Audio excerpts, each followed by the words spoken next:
आगे Donald Trump की ओर से बड़ी बात कही गई। ईरान को मुझसे मंजूरी लेनी होगी, नए सुप्रीम लीडर को लेकर डोनाल्ड ट्रंप की ओर से बड़ी बात। हालांकि पहले भी वो ये कहते रहे हैं कि मेरी मंजूरी के बगैर, यानी कि अमेरिका की सहमति के बगैर कोई भी सुप्रीम लीडर नहीं बनेगा।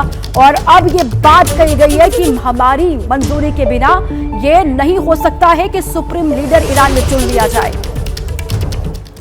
ईरान में नए सुप्रीम लीडर पर घमासान तेज हो गया है। ट्रंप की धमकी पर ईरान के विदेश मंत्री का पलटवार भी सामने आ गया है। अमेरिका नए नेता के चयन में हस्तक्षेप नहीं कर सकता, ये ईरान के विदेश मंत्री की ओर से बात कही गई है, बयान दिया गया है। सुप्रीम लीडर चुनना ईरानी लोगों का अपना अधिकार है और इसमें किसी भी देश का हस्तक्षेप नहीं हो सकता। ये ईरान ने सीधे सीधे ट्रंप को बात कही है। ईरान की ओर से कहा गया कि ट्रंप जो धमकी दे रहे हैं उसका कोई असर नहीं होगा, अमेरिका नए नेता के चयन में हस्तक्षेप नहीं कर सकता है। ये ईरान की ओर से नया बयान है सुप्रीम लीडर के चुनाव को लेकर, और ये कहा गया कि सिर्फ सुप्रीम लीडर चुनना ईरानी लोगों का अपना अधिकार है। खामनेई की मौत के बाद उनके बेटे मोज्तबा को ईरान का सुप्रीम लीडर चुन लिया गया है। हालांकि अभी तक इस बात की आधिकारिक तौर पर घोषणा नहीं हुई है, लेकिन न्यूज एजेंसी रॉयटर के मुताबिक मोज्तबा को सुप्रीम लीडर बनाने का फैसला ले लिया गया है। उधर अमेरिकी राष्ट्रपति ने ईरान को चेतावनी देते हुए कहा है कि अगला सुप्रीम लीडर मेरी मंजूरी के बिना ज्यादा दिन नहीं टिकेगा। ट्रंप ने धमकी देते हुए कहा कि अगर ईरानियों ने उनकी मंजूरी नहीं ली तो मोज्तबा का भी वही हश्र होगा जो अयातुल्लाह अली खामनेई का हुआ है। ट्रंप की धमकी के बाद ईरान भड़का हुआ है। ईरान के विदेश मंत्री अब्बास अरागची ने ट्रंप पर पलटवार करते हुए कहा कि कोई भी देश, चाहे अमेरिका हो या कोई और, ईरान के अगले नेता के चयन में हस्तक्षेप नहीं कर सकता। ये सिर्फ ईरानी लोगों का अधिकार है। Nobody knows. Actually, there are lots of rumors around, but we have to wait for the assembly of experts to convene and vote for the new supreme leader and the one who is elected by them. आपको बता दें कि पिता Khamenei की मौत के बाद से मोज्तबा अभी तक सामने नहीं आए हैं और न ही उन्होंने कोई बयान जारी किया है। यहाँ तक कि ईरानी सरकार ने भी अभी तक उनके बारे में कोई जानकारी नहीं दी है। ट्रंप पहले भी कह चुके हैं कि उन्हें ईरान के उत्तराधिकारी के रूप में खामनेई का बेटा पसंद नहीं है। इसी बीच अमेरिका से एक बड़ी खबर है। महायुद्ध की वजह से अमेरिका में तेल के दाम बढ़े हैं। बड़ी खबर, अमेरिका में तेल के दाम $110 प्रति बैरल के पार पहुंच गए हैं। इस पर की बड़ी जानकारी है। युद्ध शुरू होने के बाद तेल की कीमतों में 50% की वृद्धि हुई है।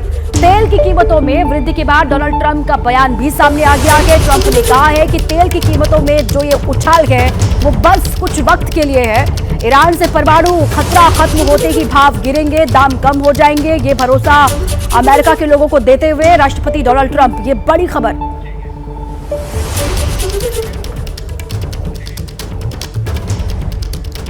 इजरायल पर ईरान का मिसाइल अटैक लगातार जारी है। इजरायल के कब्जे वाले फिलिस्तीन पर हमला किया गया है। फिलिस्तीन के आसमान पर मिसाइलें दिखाई दी है। बड़ी खबर, ईरान लगातार इजरायल पर पलटवार कर रहा है और ये बड़ी जानकारी जो सामने आई है वो फिलिस्तीनी वाले हिस्से से सामने आई है, जहां पर इजरायल के कब्जे वाले फिलिस्तीन पर हमला किया गया है ईरान की तरफ से। फिलिस्तीन के आसमान पर मिसाइलें दिखाई दी, ये उसी वक्त की तस्वीर है। इजरायल पर रुक रुक कर ईरान की ओर से लगातार हमले किए जा रहे हैं। एक और इजरायल पर हमले और दूसरी ओर जहां पर भी जिन भी खाड़ी देशों में अमेरिका के बेसिस है वहां पर भी अटैक किया जा रहा है ईरान की ओर से। और ईरान ने साफ तौर पर यह कह दिया है कि हमलों का नया दौर शुरू होगा। नए सुप्रीम लीडर के चुनाव के बाद अब नए तरीके से रणनीति के साथ आगे बढ़ा जाएगा और अमेरिका इजरायल पर हमले होंगे। ये नई तस्वीर सामने आई है। वीडियो आपको हम दिखा रहे हैं फिलिस्तीन से, जहां पर फिलिस्तीन पर मिसाइल अटैक किया गया ईरान की ओर से। ईरान से युद्ध के बीच इजरायली सेना का बड़ा बयान सामने आया है। ईरान से युद्ध लंबे समय तक चलेगा, ये इजरायली सेना की ओर से कहा गया है। देश को धैर्य और तैयारी रखनी होगी। इजरायली सेना की ओर से अपने लोगों से कहा गया है कि युद्ध बहुत लंबा चल सकता है, देश को धैर्य और तैयारी इसके लिए रखनी होगी। हमें हिम्मत और सब्र के साथ आगे बढ़ना होगा। जंग खत्म होने में बहुत समय लगेगा, ये इजरायली सेना की ओर से बात कही गई है। ये बड़ी खबर। जंग अभी और लंबा खिंचेगा, लंबा चलेगा, इसके लिए इजरायल के लोगों को तैयार रहना होगा। ये इजरायली सेना की ओर से बात कही गई है। अपने लोगों से कहा गया है कि देश को सब्र और धैर्य के साथ आगे बढ़ना है। हमें हिम्मत दिखानी होगी, हर परिस्थिति से निपटना होगा।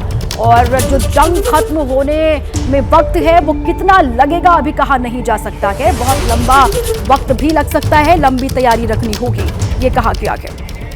इजराइल का ईरान पर बहुत बड़ा हमला हुआ। इस बीच एक बड़ी खबर सामने आई है। इजराइल का ईरान पर बहुत बड़ा हमला। ईरानी वायुसेना के मुख्यालय पर यह हमला किया गया है। तेहरान में वायुसेना का मुख्यालय तबाह हो गया, यह आईडीएफ की ओर से दावा किया गया है और उसकी तस्वीरें भी सामने साझा की गई हैं।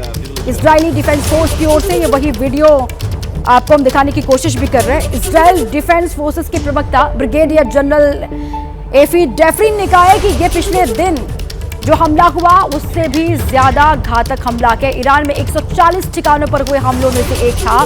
डेफरिन ने यह भी कहा कि लेबनान के साथ देश की उत्तरी सीमा पर 2 इजरायली सैनिक मारे गए हैं।